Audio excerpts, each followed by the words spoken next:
ቻሉ አሁን አባቆሮን እናስገባለን። ጸለም ጀላላ ላይ ግባ ማዲሻ ጎ ናይስ ሹፍ አረ ሞራል አረ ማዲ አባቆሮ ይላል። እንደዚህ ነው ያራዳ ልጅ እንዳትወኪ ብቻ በጣም አሪፍ ሹፍ የወታደር ስራ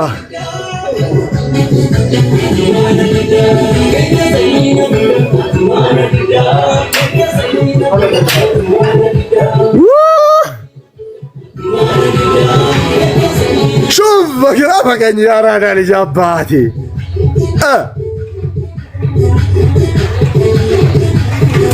የኔ አባት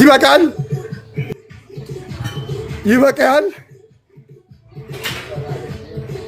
አረ ሞራል ዋው አንድ ነገር ልንገራችሁ። አባቆሮ ማለት ነው አባንቆሮ ጀቹዳ ባኤ ደንዳ አማለ ጠቤጅራ ማለ ፓራሊ ባኤ ደንዳ ጀቹ እንደውም ጅማ ውስጥ ማለት ነው። እኔ ነኝ ያልኩት ሪከርድ አድርጉና አደረሱት። ጅማ ውስጥ ፓራሊ ከማዲ ጋር ይፎካከራሉ የሚል ሰው እኔ ነኝ ያወራኝ ደውሎ አወሊትን አንፊዳን የ100,000 ብር ቻሌንጅ ላዘጋጅና ይወዳደሩ።